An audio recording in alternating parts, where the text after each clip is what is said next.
Hey all, Brad of Brave the Woods here. I'm so excited today to be able to introduce you to and sit down with my good friend Von Glitschka. Von really doesn't need too much of an introduction. You probably already know who he is. But for those of you who don't, Von's a designer, illustrator, and owner of Glitschka Studios. He's worked with some of the biggest brands in the world. But really what's awesome about him, besides his remarkable talent, is that he loves to share what he knows. And he's authored several books. He's done numerous talks, and he does online courses for LinkedIn Learning. For those of you familiar with his work, you probably know him for his bright, colorful vector illustrations and bold logos. So that's the reason why I invited him here today to walk us through one of his illustrations, and so we can learn a lot from him. So without further ado, here is Von Glitschka. It's all you. Oh, sorry. It's all right. Hello, everybody. So I'm going to take you through a recent illustration, kind of demonstrate, for the most part, how I go about building artwork, whether it's illustration or logo design for that matter. But there's kind of a story behind this illustration in that I'm always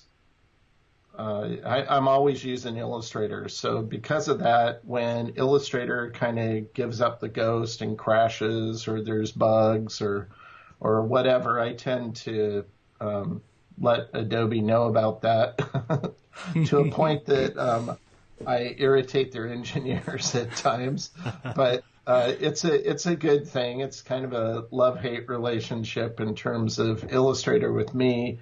I used Freehand for 15 years, so when I switched, I thought, no big deal, it's a vector program, only to discover I had to basically set aside what I knew and completely learn Illustrator from the ground up, because it's very, very different than how Freehand worked. But over the years, I've gotten to know the people behind the software, and recently, about 2 weeks ago, they flew me and 14 other people over to New Delhi, India. We went to the Adobe headquarters for the AI team and Photoshop team. We were there for the AI team, but Photoshop team's also there.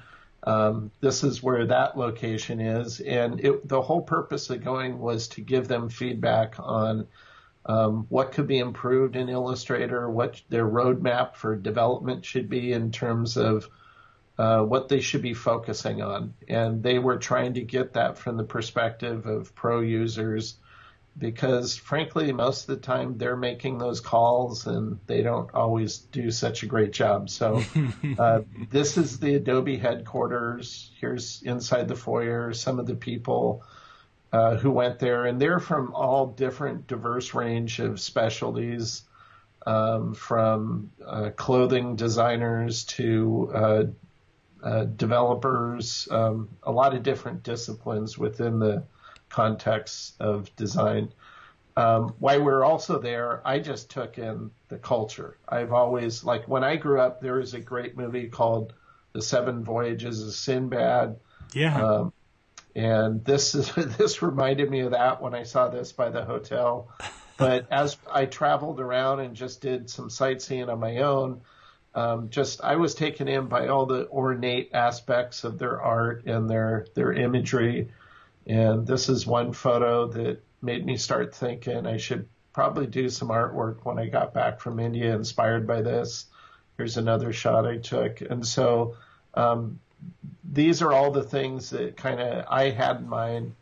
And I just started, when I start any project, I'll just start doodling. So this is like a really crude, just a pin sketch doodle.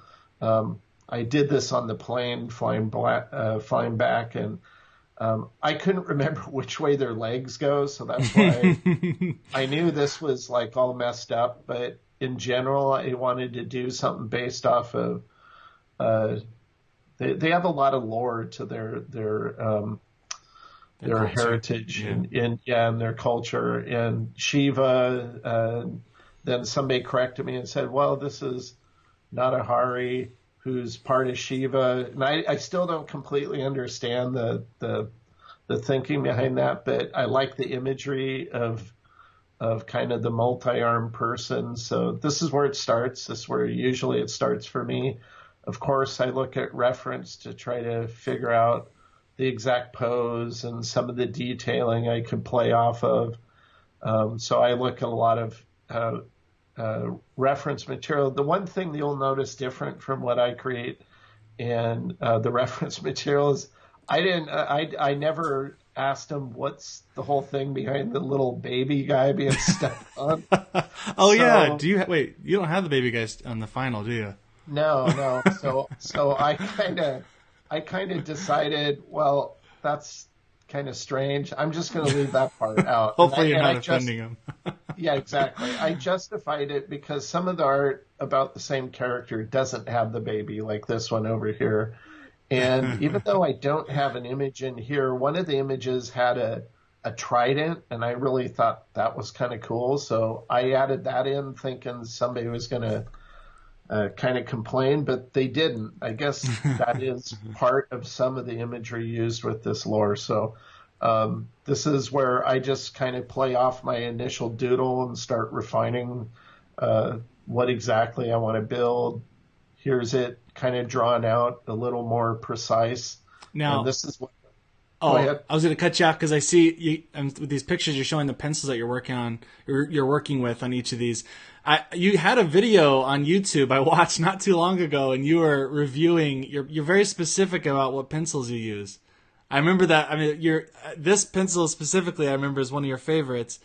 But do you mind telling us what tools you use? Like, even if just really briefly, like why do you prefer some of these? Because I was really interested. You had a whole YouTube video on just your pencils. Yeah. Well, when I'm initially doing doodles, so I force myself not to overthink it. So I use a pen. It doesn't have to be a Papermate pen. It could be any pen.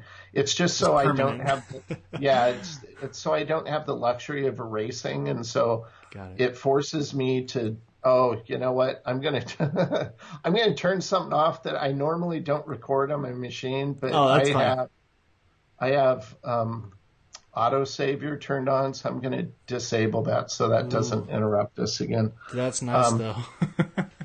Yeah, I use that all the time on my workstation, but usually when I record, I don't because what you just saw happens. But when I do initial sketch, I use a pen just so I'm not bogging myself down in details. And I know it's not perfect, but I'm just trying to capture an essence. And then from that stage, I'll switch to I use these mono pencils that I really like that I discovered about 5 or 6 years ago.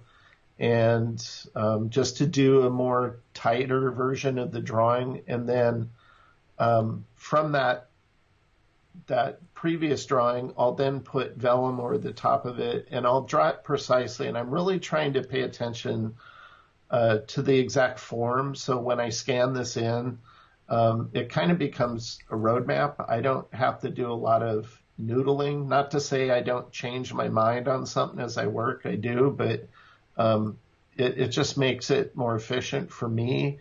I've been using this mechanical pencil for about, I'd say 16, 17 years now. And not the brand, that specific pencil.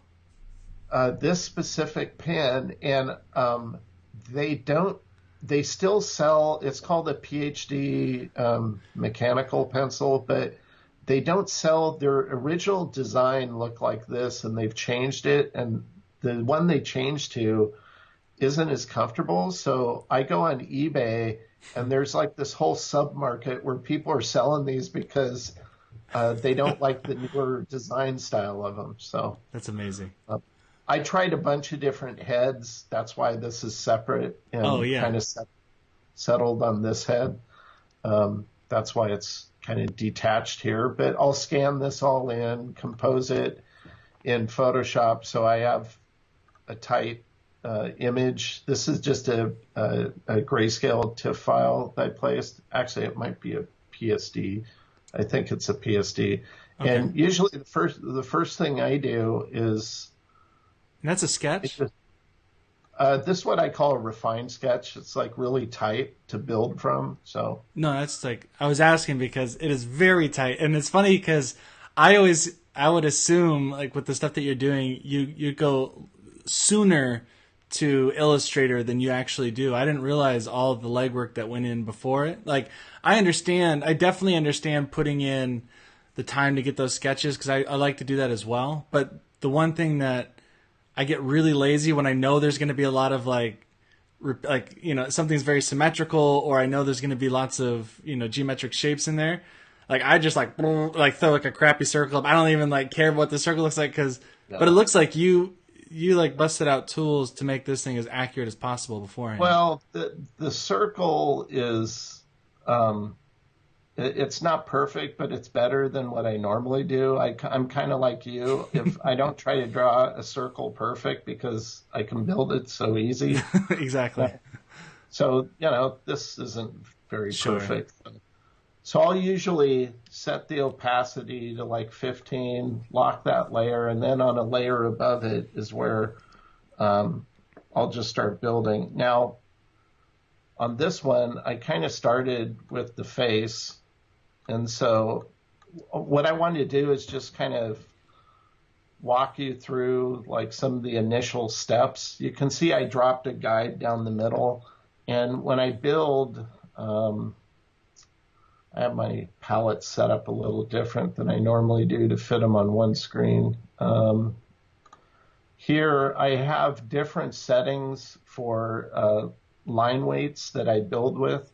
0.25, 0.5, and 0.75, because as I zoom in, if I built at a larger one, then when I zoom out, everything's like really fat and it's hard to see exact contours. So I usually use these 3 weights as I build. So on this one, I'll probably start with 0.25. Even though there's plugins for pen tool replacements by Astute, I don't use them because the only reason I don't use them is because when I started doing stuff for LinkedIn Learning, that was like they wanted me to use the pen tool Illustrator, and I knew if I used a plugin, I get so used to it, I wouldn't want to go back. So I still force myself to use the regular old pen tool, but like.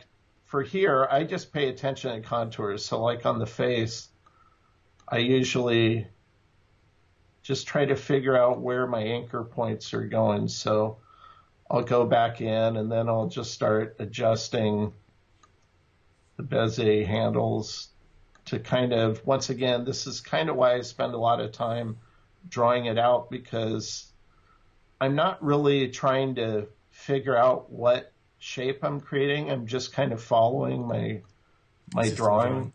Okay. And so I'll do something like that. And because it's symmetric, I'm not worried about the other side. I'm just focusing here. There is a cool plugin I use called Subscribe. And the names of the specific tools are a little weird. Circle by Points tool, but that's an Astute graphics plugin as well. Yes. Yeah. So I'll click here. I'll find a point over here, click it, and then I'll use it because the whole reason I'll use this is I want that contour from the bottom of the eye to kind of flow into the top part of the head shape that I'm going to create. So, got it. So that kind of contour continuation is kind of the essence of the style that I chose to do here. That happens a lot, especially as you go down the body and one thing flows into another shape. I use a lot of keyboard shortcuts. So one keyboard shortcut that I set up when I first moved to Illustrator, I call it a clone command. Like right now, if I wanted to clone this shape I just created, you'd have to go up here and you have to go copy and you had to have to go paste in front. And then that would give you a clone shape like that. So all I've done is I've recorded an action, applied it to the F3 key, so I can just hit F3 and it clones a shape. So I do a lot of that. I do a lot of that just to save time. And in this case, I want to clone this shape, and then I'll clone this shape, select both of them, go to Pathfinder, intersect, and now I have the shape for the eye. And then on the this top shape, I'd probably do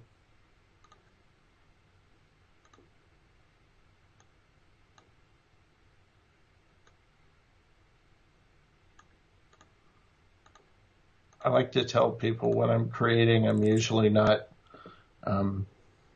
unless I'm doing something for LinkedIn, I'm not explaining it. So I go a lot slower when I'm trying to running commentary. No, but that's fine. I'll create shapes like this. This one doesn't need Pathfinder. Yeah. Then I'll select this shape, clone this again.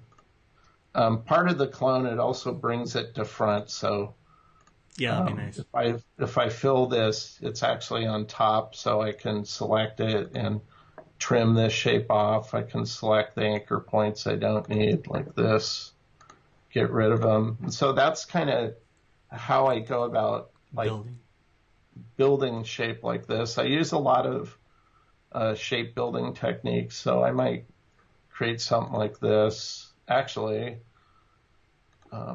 let's do I was thinking this is an ear, but like that. And then I commonly refer to, like, when I illustrate in Illustrator, like I've taught Skillshare classes and I always say I'm pretty much just building illustrations. I'm not really drawing as much. Exactly. In Illustrator. Yeah.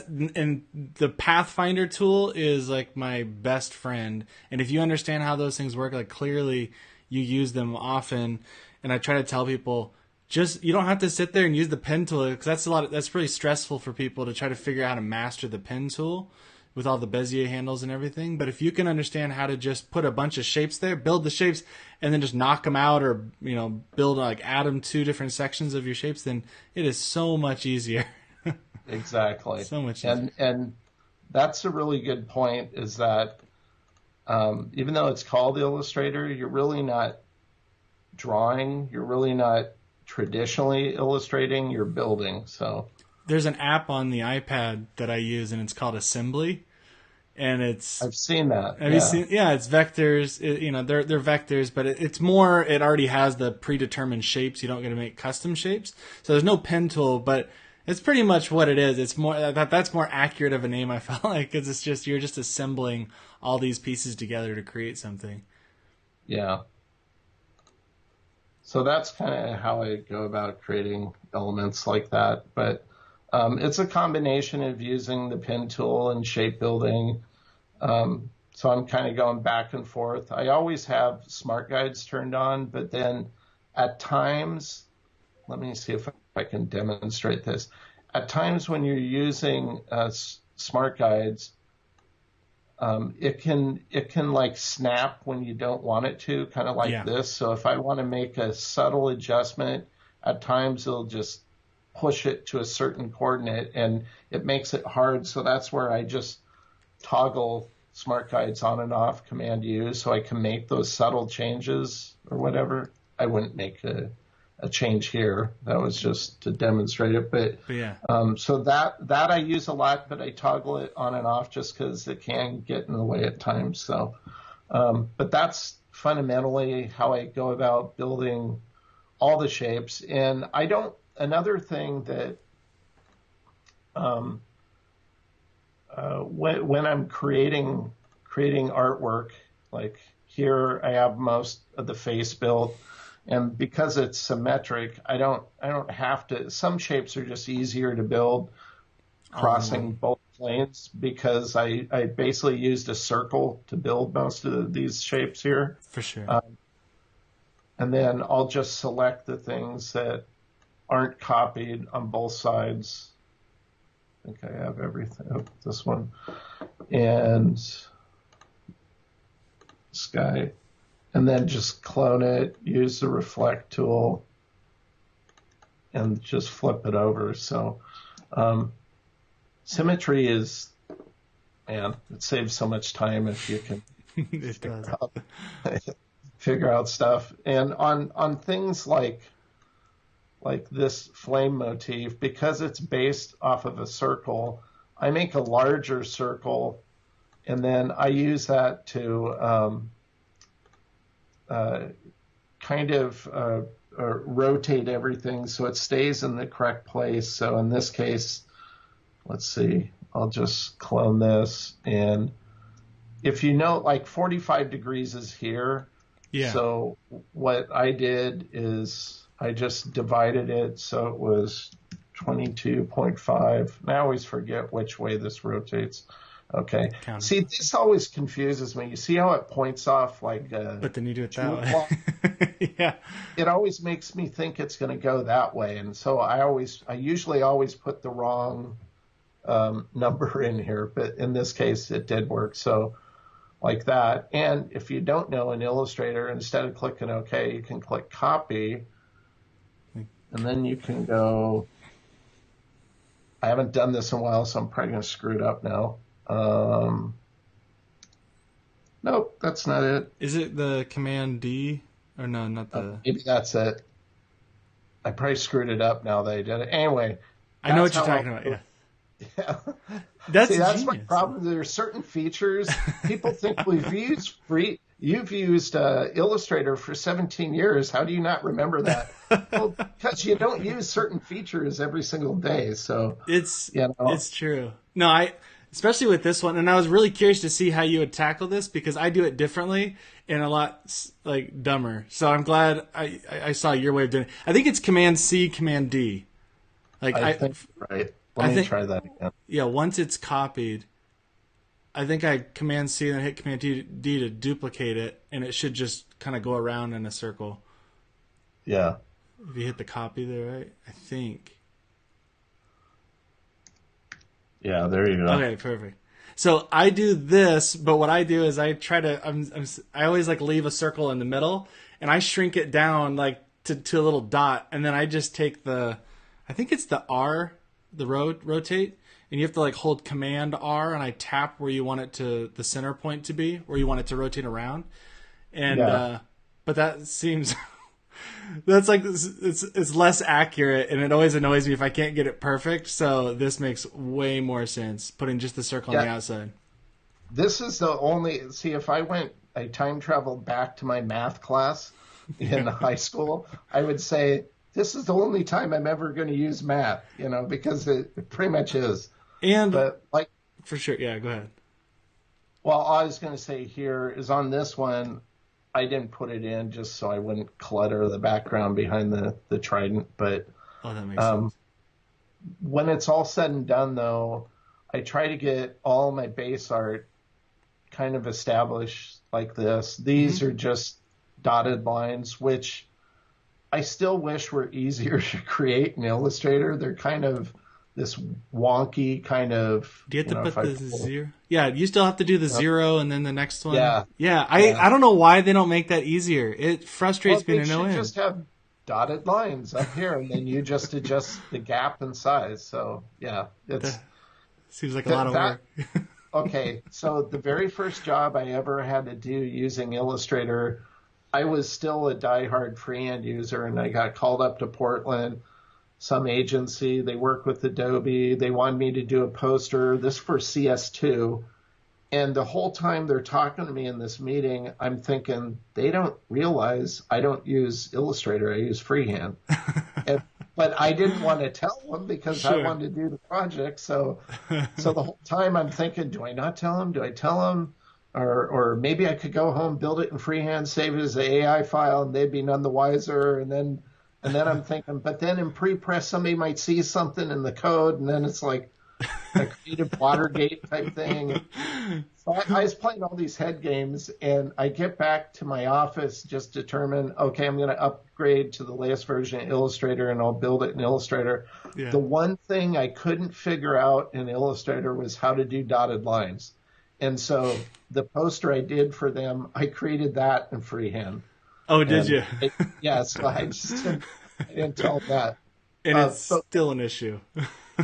One thing I wanted to show here really quick is some shapes are just easier to build at 90 degrees, like this Trident, rather than trying to do it at this angle. Yes. And so on something like this, most of this is symmetrical. So once again, if I took this and I went ahead and flipped it, there's a plugin I use, which is part of Subscribe, it's part of Subscribe plugin from Astute Graphics. It's called the Orient Tool. So you could go into your art, finding any 2 points. In this case, this rectangle, because you could see I associated it to my art up here, that rectangle. But to build it, it's easier to build 90 degrees. So I rotated it to that angle. And then to get it back into that position, if I select these two, then it'll orient it back into the right position. Then I can just... Oh, that's awesome. Snap it to that. And so that's how I usually build content like that, is I'll build it. In this case, I just dropped, a line down here and then adjusted the thickness until I thought it looked good. Then that's a little thicker, and then just expanded it. And this is another thing. I wish they'd take all this stuff out of submenus and just make it part of like the properties panel now. Yes. But that's one thing I gave them feedback on, but just outline it. And so once I had that, that's when I rotated everything to 90 degrees and then built it, and then was able to use that Orient tool to put it back where it went exactly. Now, yeah, I think that's a really important point to tell people, because a lot of times you'll fuss around with something at an angle when you could literally just do it vertical and just mirror it over. It's so much easier. Yeah. But also, a question on so you outlined it instead of using the expand option. What's the difference between outline and expand? I don't think I really know what it is. I always used outline for type and expanding for everything else, but I'm not sure why. You can do the same thing. It'll basically accomplish the same thing. But at times, what you will run into is certain times, and I don't know why Illustrator does this. I think it's a bug, but you can go here and go object path, and when you go outline stroke, at times it'll just stay a stroke and it won't change. And then that's when you'll have to go to expand and do it that way. But even sometimes I've had both not work. And I've had that happen, I just basically saved my file, closed down, restarted, and it reset whatever was hanging it up. So there's not much of a difference that you between outline and expand. Okay. Yeah. Why there's two different methods for that? I'm not sure, but either one's, they're accomplishing the same thing. But all of this on my base art is just stroke, no fill. So I'll usually select everything, and then now it has white in it. And the reason why I do that is it's just easier to isolate shapes with the fill, so you don't have to click on the line. So I just do this to make coloring easier. So I try to get everything to this point so that I can now kind of just simply apply fill colors. And I usually use the eyedropper. So this is where I'll take a tonal family. And by the way, you might think, well, how did you come up with those colors? I just ripped off my own illustration. So this was a project I worked on. I liked the colors, so I just kind of derived from those and added a few more that weren't part of that. I thought it'd work good for this project. There's one thing I wanted to point out. Oh yeah, on my original base art, if I turn this off, notice how I originally built it off my sketch. So this circle was like right in between this and this shape. But when I started looking at it, I thought it simplified it by making that larger so you get less detail in these areas. Yeah, that's a good idea. Little artifacts that it leaves. Yeah, not so much the artifacts as much as I try to avoid and I've yet to hear if there's an official term for this, but I just call it visual tension is like, Oh, got it. sometimes it's purposeful. You want people to look somewhere in a given layout or motif, or in this case, an illustration. At other times, if it forces people to look there, but it's not really where you want their focus to be, then that kind of tells me I need to simplify something or adjust something. So that's kind of what That makes sense. Because when it was squished in there, and there was a lot of more detail. It did look a lot more detailed in there. Yeah, it just got a little busy right in this area, so that's why I cleaned it up. So once I have my colors, this is where I'll just go in and I'll just select shapes. And this is another thing I just mocked up something that I sent to Adobe, because you can see these colors, and these are actual just swatches based off of my swatches over here. But yeah. I do this because it's hard to tell what colors are going to look good next to other colors. And so I mocked up a feature idea for Illustrator and just sent it to them the other day on having the ability to grab a swatch, drag it to the artboard, and it allows you to create these like samples at a larger size. So when you're doing color exploration, you can choose to not have a white gap in between them, so you can see the intensity of one color compared to a next color, and it just makes coloring easier, I think. That's really good feedback, because I will often I do mine similar to this, but instead of putting them right next to each other, I'll overlap them. I like to see like all my colors. So I'll have like my main, let's say it's a red, and I'll take a darker red and I'll overlap it on one side. It kind of looks like a flower, and then I'll do like a lighter one.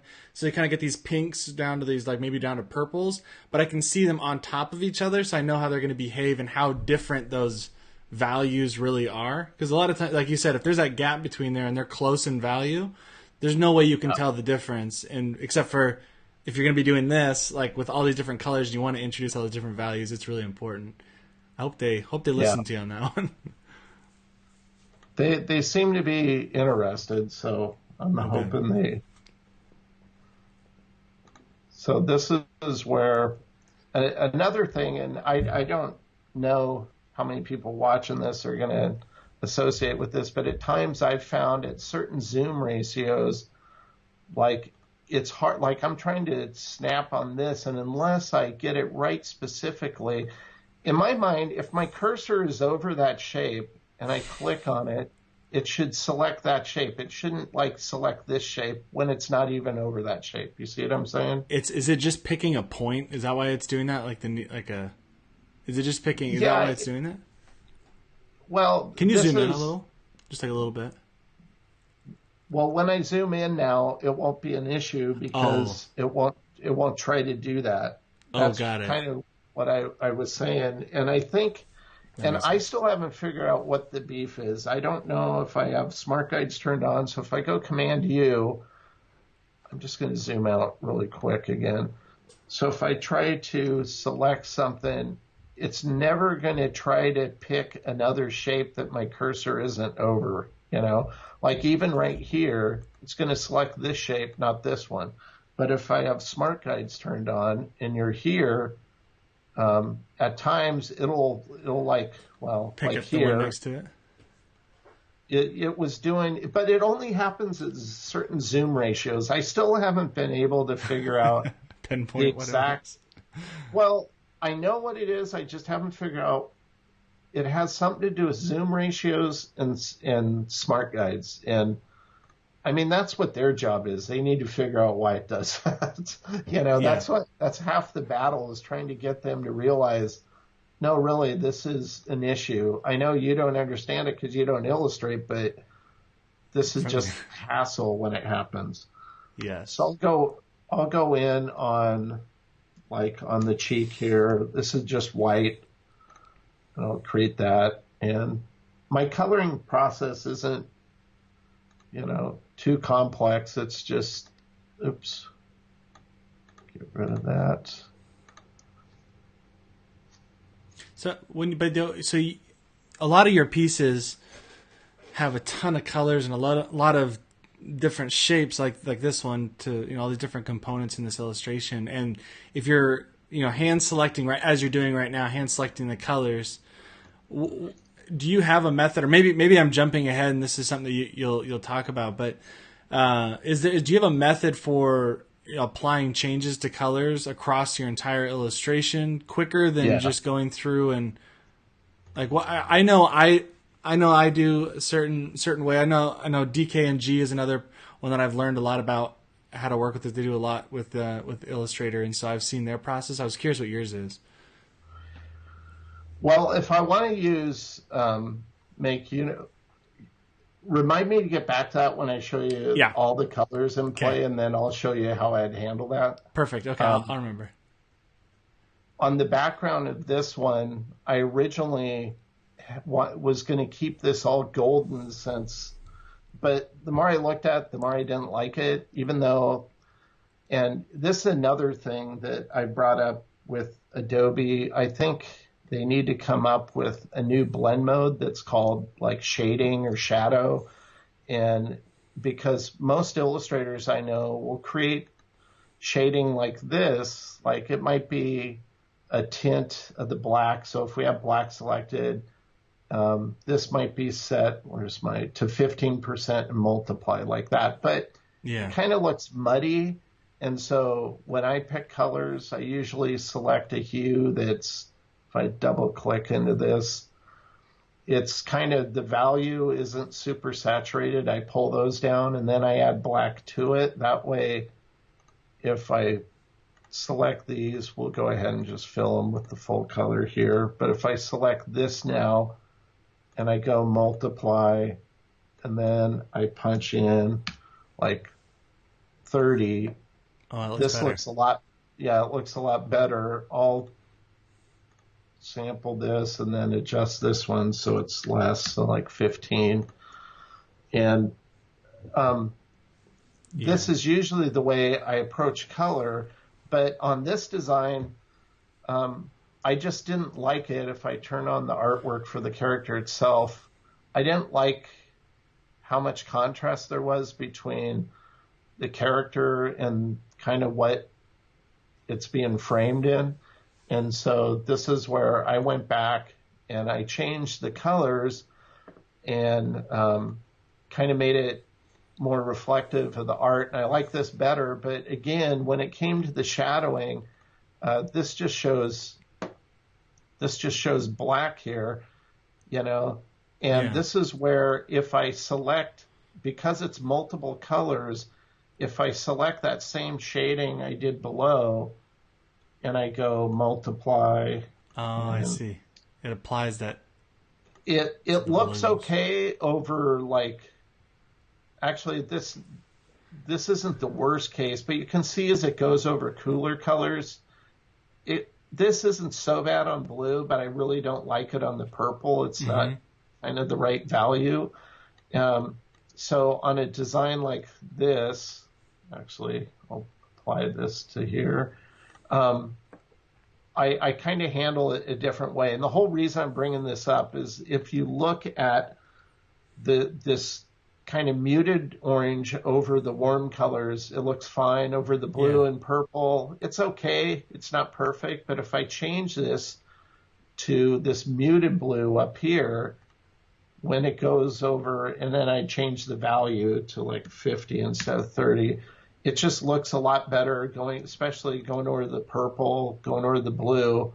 Yeah. And once again, it doesn't look horrible going over the warms. It just looks out of place because it's not the right value for that color to be a dark color. I mean, I could live with it if I had to, but usually this really bugs me. So what I do on illustration where the same shadow is kind of transcending over different colors, is I'll create something like this, and all this is using this color hue.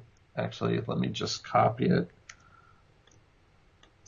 Oh, you see. So I've separated it so I could use both of those hues, one going over the cool colors, one going over the warmer colors, and it works better. So a concept I proposed to Adobe is to come up with a new blend mode called shadow. So if I just had my one shape like this, and you pick the blend mode shadow, you could determine the intensity through the opacity settings. Yeah. But it would know what color hue it's going over and then create the perfect hue for it. Yeah.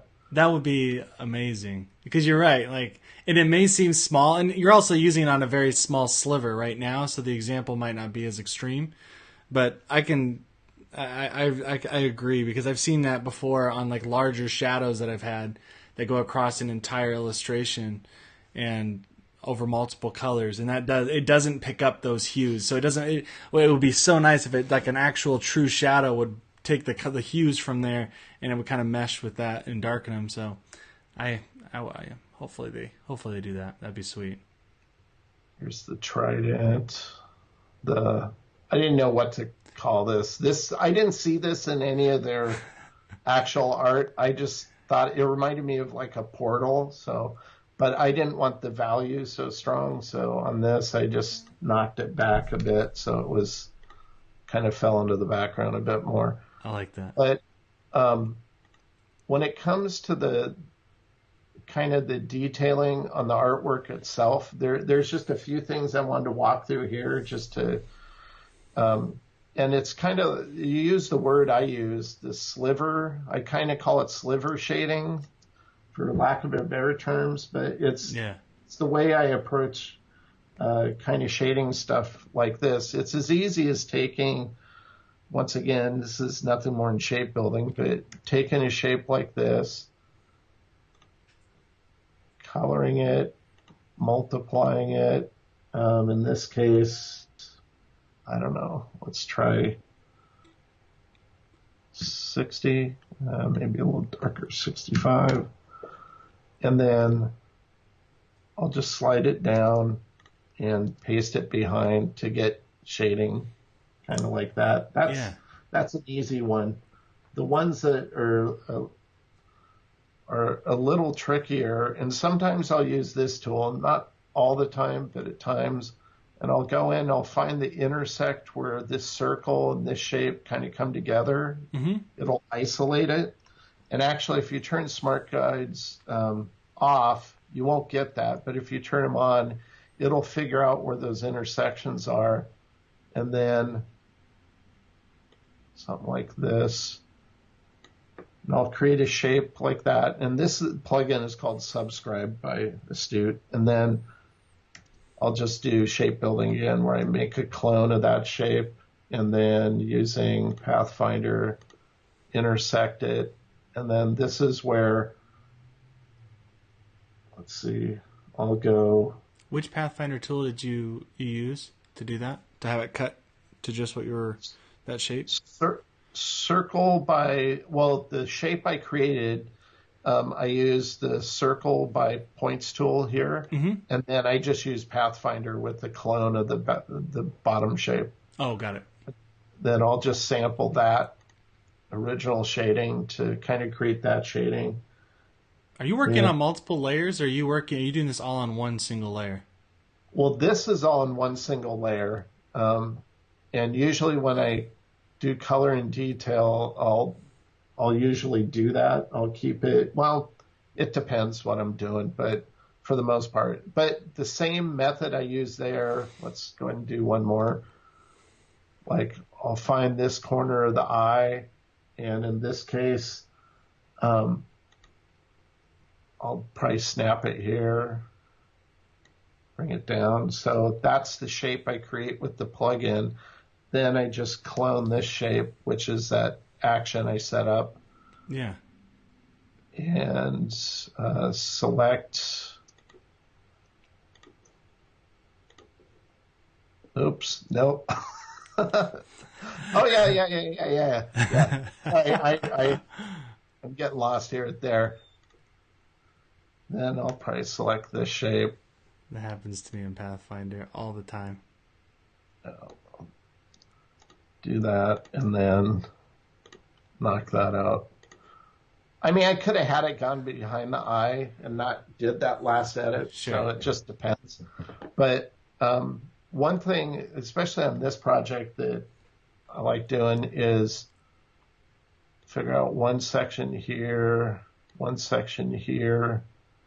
And by the way, if you pull it out here, you see where the cursor is? It's going to add a point there. But if you go down below, you can get the same effect with this plugin, and it makes it a clean curve without any extra points there. Oh, that's nice. Then I'll clone this shape, select this, knock it out, ungroup, get rid of that. This, I'm just going to color white, and then For a little I highlight. could just, yeah, a little highlight. So when it's all said and done, I'm not going to walk through. Oh, take my vitamins. Take your vitamins. I always think all my reminders keep popping up on there. So this is after I go in and I detail everything. So flat Awesome. with detail. It really does kind of bring it to life. And on the eyes, originally, I had it like this, and it just looked a little stale. And this is the first time I ever manually created a lens flare. So no, it works out. Like No, that turned out amazing. And it's funny because like you look at this from a distance and it looks so much more complex. I mean, it is complex in terms of how many pieces there are to put this together, but the actual not like tools to put it together are very, are really simple. But you just do it, yeah, it's just done so well. And like you said, I like how you're talking about too, how you had those kind of continuous lines that made like shapes kind of went into like curves went into other curves. That's like that's a huge difference maker, and I can tell the difference between somebody who's less design minded. Do you think this has like doing that? Did that come from your design background? Were you a designer first, or were you an illustrator first? I was a designer first, actually. Great. And I've always drawn since I was a kid, but it was when I started working, I wanted to use illustration, but we didn't have a budget. And so it's just, nobody said not to do it. So I just would illustrate for my own stuff, Oh, for sure. But that kind of continuous contour continuation, which is what my design teacher would have called it in art school, kind of like at the top of the chest, goes down to here, and then you can see how it continues through the leg all the way down. Yeah. So it's like I love doing that on this specific style. I tried to adapt it into the arm, but since that was at a different angle, it just didn't look that great. So it's not a hard and fast rule, but it's something that I try to, in general, align to. So I feel like it helps keep the piece, especially with so many pieces and so much going on in this illustration. I feel like that's actually really, really an important note to take away, is looking for those, those similarities and those angles that you can kind of match up together, because it makes it feel, speaking of what you're talking about at the very bottom, how it feels very busy when you had that circle, that little emblem all the way, fitted inside there. I feel like it's the same idea as if you would have had those angles all over the place and not meeting up. I feel like it just gets, the whole piece gets a little bit busier and feels a little bit more disjointed. But because it's hard. It honestly is hard to work with this many colors. I purposely like to work with fewer colors because it makes my life easier, just with the decision making process. But working with this many colors and this many pieces, I think that's a really important point. Yeah, well, equally, working with less colors is, a lot of people think it just gets simpler, but many times that can be really hard too. That's true. I guess it is true. Yeah, you start throwing in textures to help you out, I feel like. Now, I didn't want this just to live on a white background, so I did create a color version, but the only difference is I changed the shapes on the inside to just white, just to kind of fall way back. Yeah, I like that. It almost looks like an Indian snow globe, which is sweet. That would be cool. Actually, that's not a bad idea. It looks pretty darn cool. I should find. I don't know if snow globes are big in India, though. I don't know. Does it even snow there? I don't even know. I mean, in the mountains, I'm sure. Oh yeah, the Himalayas. I guess. I mean, I guess. There's a new tourist. I don't know, what do you call it, a little souvenir thing that you can start creating. Some people watching this might have wondered what's up with the layer that's labeled X. Well, that's kind of where I store stuff as I work. Oh, that's good. And if I'm not sure about something, but I don't want to just delete it, I'll put it here, try whatever I was thinking, and then I can go back and grab this. It's kind of like a junk drawer for vector art. I like that. Some people have asked also, well, why is it X? And the best I can remember, I started doing this back in the 90s when I was on freehand, is I think it was because I really like the X files. And for whatever reason, This is my X file. Yeah. That's awesome. I tried to work some type out, but I just didn't. It looked more nautical than it did Indian, so I kind of gave up on that. I could see that. It kind of looked like nautical flags almost. Yeah, the signal flags. Yeah, the signal flags. Wow. Well, thank you so much for walking us through that. It was nice to watch you walk through it, and because, like I said, I picked up a few little tips in there that really would be time savers, but it's nice watching a master go through, like a vector master go through this, because I've taught courses on, using Illustrator, and it's nice that some of those things are reaffirmed, but also there's just so much in there that I feel like, it has a lot of people feel limited sometimes by Illustrator. And if you look at your work, I've noticed you even, outside of this one, you fit in a lot of textures, like heavily textured illustrations, and I believe those are in Illustrator as well. The ones you've done for Retro Supply? Yes, and most of the time when I almost texturized this one, but I felt there was enough going on without texture, so I didn't. Yeah. But I usually just place bitmap TIFFs into Illustrator. Okay.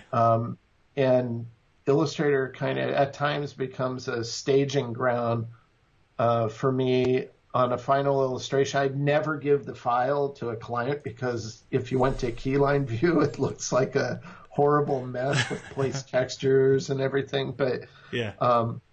In that case, I just rasterize the file into like a high-res TIFF and provide that instead. But okay.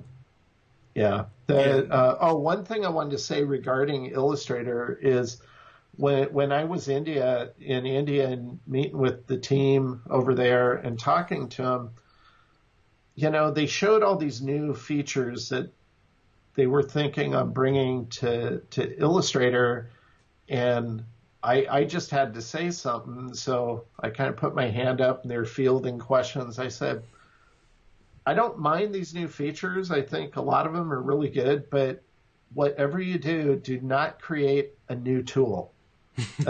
Just find a way to work them into existing tools and add new features to them. Yeah. Because frankly, you have 86 tools in Illustrator, and then I threw a question back at him. I go, guess how many tools I actually use to create everything that you can see on my website over the last 17 years. And they're going, well, I don't know. And I go, 14. I go, you don't need to know 86 tools in order to do stuff like this. I use 14 core tools in Illustrator and a few plugins. Yeah. And a lot of other things are in Illustrator. I know they're there, but I never touch them because I really don't have any need to. So I hear that. I feel like the same way with like Photoshop and stuff. Go ahead. Sorry, exactly. I got you. So no, it's okay. So do not don't. I see people buy this Illustrator in a box. It's like, don't get that. That's just like it's like an infomercial ad just put in a print publication for Adobe. They're the ones behind that. Yeah. They want to show you everything, and it's overwhelming. You really don't need to focus on everything. Just figure out what you want to do, and just figure out the core tools that'll enable you to do it, and just get good at those. And you don't have to worry about the lens flare tool or the perspective tool or all these other things that are just bloat. That you may never, ever use. Or that you accidentally open all the time, which is the perspective tool. I open it up all the time and I'm always like, how do I get out of this? And it's that tiny little X there in the top left. But yeah, exactly. Well, Vaughn, thank you so much for walking us through your process. Before I let you go, is there anything that you want to plug? I mean, you can shamelessly plug away. Is there anything you're working on right now that you're excited about, or anything that you maybe just let us know where they can find you and or find your courses and things like that. And I'll make sure to put everything is below in the description. So yeah, take it away. Let me decline this call. I don't know who's calling me. Shamelessly plug. Well, I don't get anything from it, but I'm going to shamelessly plug it regardless because I use them every day. If you haven't checked out Astute Graphics plugins, just visit their site, astutegraphics.com. You can try any plugin for 14 days to see if it's something you would even like to use. But man, that saves me so much time. I don't use the rounding tool in Illustrator. I use their plugin instead. It's easier. It's faster. If you find the pen tool in AI frustrating, they have a great replacement for it called InkScribe. You might want to check that out. I can't say anything better about Astute Graphics. They're awesome. So yeah. I use their plugins as well, and yeah, I agree. They are definitely super handy, and they're usually ahead of all the complaints that you typically have about Illustrator. They'll usually come up with the solution for you before Adobe does. So I'm always grateful to companies who do that, who are looking out in the creative's best interest. Yep. But yeah, that's handy. And again, but I didn't mention beforehand, you work with your daughter, correct? She works with you? Yes. Savannah graduated about 3 years ago, and I hired her. And so she works with me now. So there's some projects on our site that are pretty much all hers. There's some projects that are a good mix of both of us, and some projects that I just focus on myself. But it's been really fun working with her. So that's awesome. She's at her age, she's far better illustrator than I ever was. So well, and look at who her teacher was. That's exactly that's what she grew up in it. I do take a genetic copyright claim on all of her artwork, though. So that's exactly right. And I've met her, and she's super cool. And I met her at Creative South. But that's neat that you guys get to do that together, and she's very talented. I've seen her work on your site too, which is also a link in the description below. So, all right, Vaughn, thank you so much for taking the time to do this and show us how you work through Illustrator. I'll let you go unless you have anything else you want any parting words of advice you have for those diving into Illustrator. Just keep at it, work hard, and you only get better with time. That's the best thing about our profession. So don't get frustrated. Just roll with it and keep learning. And thanks for doing this. This was a lot of fun. And I hope you found something useful. Definitely did. Lots of useful things. It was a lot of fun. Well, thank you so much. Thank you. Well, thank you guys so much for sticking around and watching this video. I hope you guys enjoyed it as much as I did.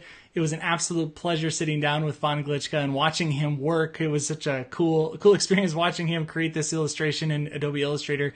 Clearly, he's super talented, so it was kind of fun to learn from him. But also, I mean, that's coming from someone who teaches online courses on Adobe Illustrator and uses it for professional artwork all the time. So he is definitely a master at what he does. And if you want to find out again where to find him, or do you want to look at his brushes, or even look at the plugins that he had mentioned, those are all down in the description below. And if you have other artists that you would like to have on this show, you'd like to see me do an interview / working session with, please let me know in the comments below, and I'll try to reach out to them and make that happen. Thank you guys again so much. Like, subscribe. These happen every week, and we'll see you next time.